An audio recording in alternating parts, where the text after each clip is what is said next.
My name is Ben Harden. We are at the House of Commons Bourbon Library here in Frankfurt. I am the developer of the property and just oversaw the day-to-day operations for the renovation of the Mason and Hogue building. One of the key components that made the decision of having a bourbon bar here in this particular building was because right outside our front door is a 30-foot tall pole with directional arrows to every distillery in the state. And so that kind of spurred some thought that maybe we create an educational experience for people who are visiting downtown Frankfurt and the surrounding communities to educate them a little bit about the bourbons that are being produced here locally in our region. We see ourselves as the unofficial start of the bourbon trail, and that is why we do strive to have at least one expression from every Kentucky distillery.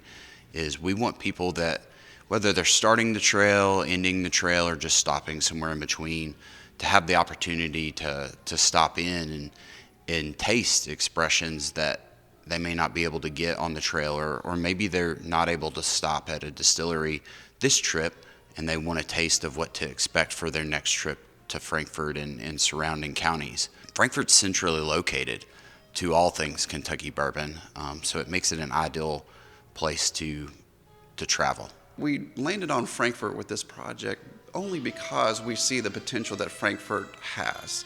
I really feel like Frankfurt, being the capital of Kentucky, is kind of a sleeping giant, in my opinion. And that's why we've invested a lot of money into downtown. And I think a lot of other developers are recognizing that as well. If you were to take a look around Main Street in St. Clair, you're going to see a lot of renovations happening.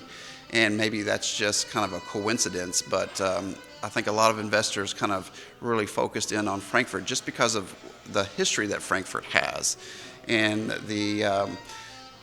let's be honest, the cost of some of these buildings allows developers like myself to be able to put the money that it takes to bring it back to the glory of what it was when it was first initially built. This building in particular came available and we jumped on it. We felt like it was a good opportunity. It's right in the heart of downtown on the corner of Main and St. Clair. You can't get, in my opinion, a better location in Frankfurt.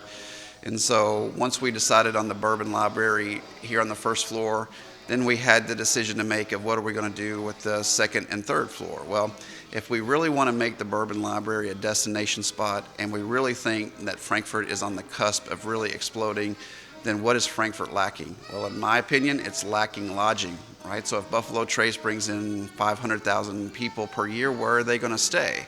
Well, unfortunately, Frankfurt loses out to Louisville and Lexington for high-end lodging.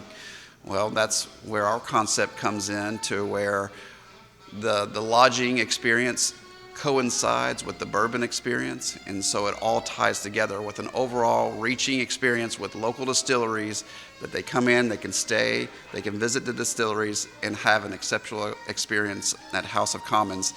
It just creates a magical weekend or several days with family and friends, and can take that information back and spread it in their communities. And hopefully once they experience what we have to offer here, not only does it happen in Frankfort, Kentucky, Shelbyville, Kentucky, small town Kentucky, it happens on Main Street, USA, whatever state that our guests come and visit from. So they take some ideas from here, they implement it back in their hometown, and hopefully this kind of spurs on more renovations throughout Main Street and throughout the U.S.